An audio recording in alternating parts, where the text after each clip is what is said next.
Welcome back in GT math. आज हम आपको क्लास 12th का chapter 1 relation and function exercise 1.1 question number 10 का 4th एंड 5th पार्ट आपको सॉल्व करके बताएंगे। ठीक है, इस क्वेश्चन में क्या है कि रिफ्लेक्सिव मतलब ये बताना है कि reflexive and transitive but not symmetric, तो ये एक रिलेशन बताना है। ठीक है, तो इसमें क्या है कि जो रिलेशन है वो आपका दिया हुआ है, define a relation R in R H, एक रिलेशन डिफाइन करना है R in R H, R equal to A comma B such that A Q greater than equal to B Q. Okay, A Q greater than equal to B Q, ये आपको दे रखा है relation. Okay, तो relation हमें तीनों बताने हैं, reflexive, transitive और सिमेट्रिक। ये बताना है कि ये जो है रिफ्लेक्सिव है, ट्रांजिटिव है, लेकिन सिमेट्रिक नहीं है ये रिलेशन का। तो आइए देखिए, सबसे पहले फॉर रिफ्लेक्सिव, पहले रिफ्लेक्सिव के लिए देखते हैं। ठीक है, तो रिफ्लेक्शन में क्या होता है कि जैसे मैं हूँ तो मेरी इमेज जो बनती है वही सेल्फ है ना, तो A comma A belongs to R. ठीक है, दिस इम्प्लाइज, अब देखिए A comma A belongs to R, तो ये कंडीशन इसको वेरीफाई कर रही है कि नहीं कर रही। देखो, A Q greater than equal to B Q, यानी कि A Q greater than equal to A Q, A Q और ये इक्वल टू, देखो इक्वल टू लगा ना इसलिए, तो A Q great equal to A Q बिल्कुल हो सकता है। ठीक है, देयरफॉर आर इज रिफ्लेक्सिव, तो ये रिलेशन आर रिफ्लेक्सिव हो गया।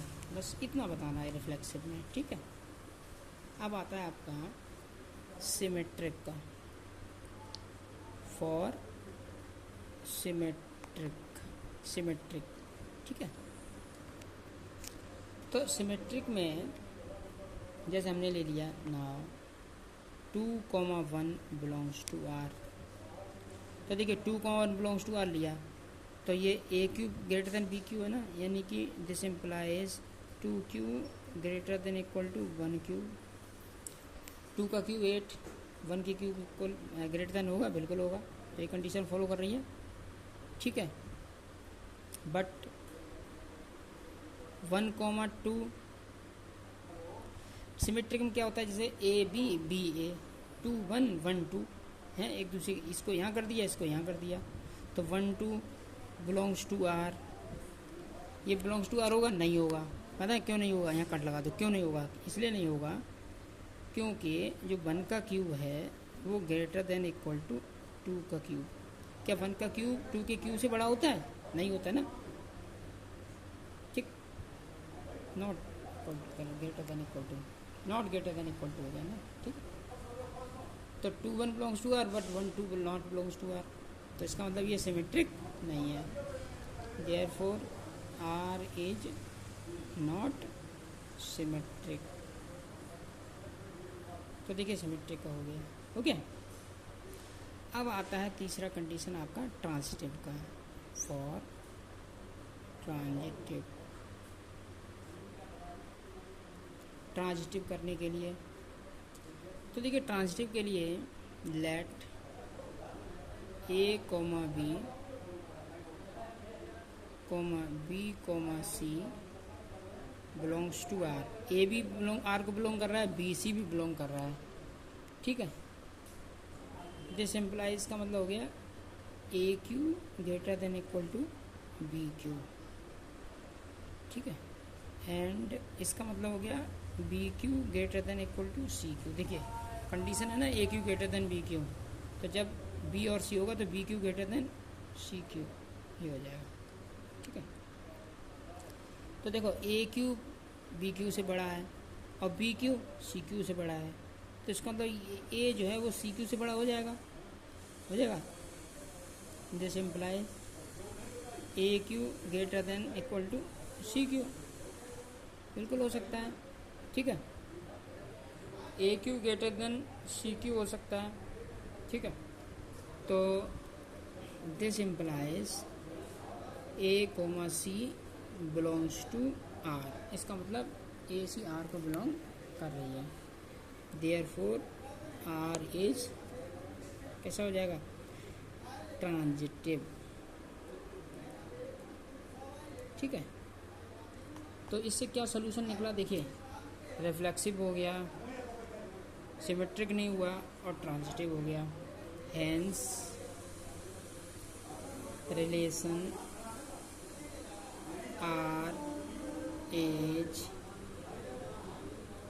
Reflexive and transitive but not symmetric. Reflexive transitive था लेकिन सिमेट्रिक नहीं है, ठीक है। ये हमको इसमें प्रूव करना था। ये इसका फोर्थ पार्ट हो गया। कौन सा हो गया, फोर्थ पार्ट। अब आते हैं इसके फिफ्थ पार्ट में। तो देखिए फिफ्थ पार्ट क्या है आपका, फिफ्थ पार्ट है कि symmetric and transitive but not reflexive. Symmetric है, ट्रांजिटिव है, लेकिन रिफ्लेक्सिव नहीं है, ठीक है। तो इसको हम लेके चलते हैं, लेट ए इक्वल टू -5 -6। ये हमने एक सेट लिया, ये वैल्यू हो गई ए, ये हो गई बी, ओके। तो define a relation R on A as, तो देखिए आर इक्वल टू, तो रिलेशन जैसे हमने बना लिया, क्या, -5 -6 पहला हो गया, -6 -5 और -5 -5, ये हमने रिलेशन बना लिया आर इक्वल टू, ठीक है। क्योंकि जो क्वेश्चन में दिया हुआ है ना उसके अकॉर्डिंग ए बी, उसमें था A Q greater than B Q, इस तरह से। तो ये रिलेशन बन गए। तो सबसे पहले हमें आता है फॉर रिफ्लेक्सिव। 3 कंडीशन शो करनी है ना हमें, एक रिफ्लेक्सिव, दूसरी सिमेट्रिक और तीसरी ट्रांजिटिव। तो सबसे पहले आती है रिफ्लेक्सिव। तो रिफ्लेक्सिव में तो अब यहाँ पे अगर गौर से देखें कि -5 और -5 है ना, तो यहाँ लिखेंगे -5 बिलोंग्स टू आर। देखिए यहाँ पे -5 बिलोंग्स टू आर, है ना। तो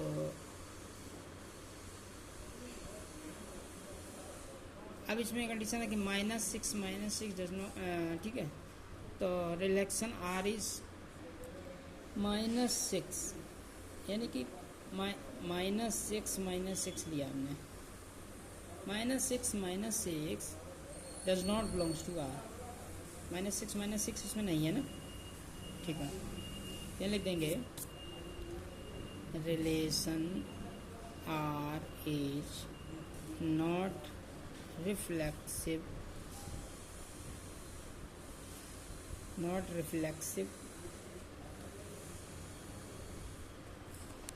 एज,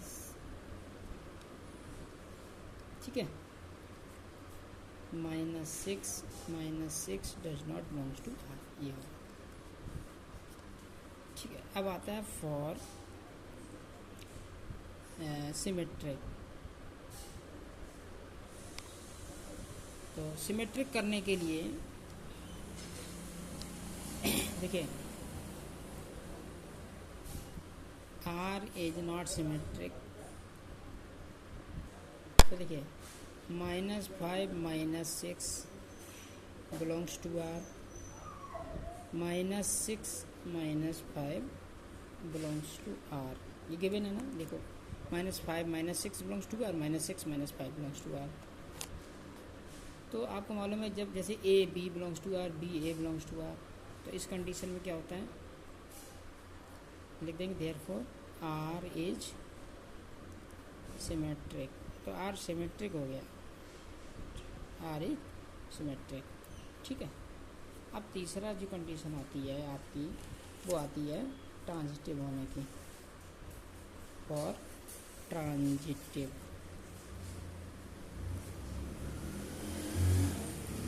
तो ट्रांजिटिव में क्या होता है, जैसे A B belongs to R, B C belongs to R, तीसरा A C belongs to R होना चाहिए ना।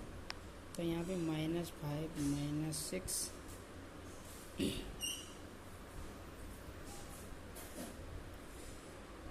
-5 -6 बिलोंग्स टू आर। ठीक है। और क्या दे रखा है, -5 -5 बिलोंग्स टू आर, तीसरा वाला ये -5 -5 बिलोंग्स टू आर। तो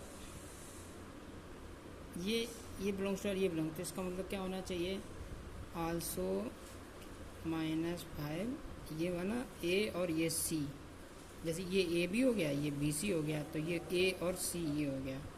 तो -5 बिलोंग्स टू आर, ये होना चाहिए, जबकि है -5 बिलोंग्स टू आर है। ठीक है। तो देयरफॉर आर इज ट्रांजिटिव, इसलिए रिलेशन जो है वो ट्रांजिटिव हो गया। ठीक है। तो इस तरह से हमारा ये रिफ्लेक्सिव नहीं हुआ, सिमेट्रिक हो गया और ट्रांजिटिव हो गया। Hence the relation R is symmetric and transitive, symmetric और transitive है, but not reflexive, लेकिन रिफ्लेक्सिव नहीं है। ठीक है। इस तरह से हमारा क्वेश्चन नंबर 10 कंप्लीट हो गया। अब नेक्स्ट वीडियो में हम क्वेश्चन नंबर 11 बताएंगे इसी एक्सरसाइज का। आपको हमारी वीडियो कैसी लगी कमेंट कर दीजिएगा, like and subscribe and share. ये काफ़ी टफ चैप्टर है रिलेशन फंक्शन का, आप लोग इसे अच्छे से कर लीजिए।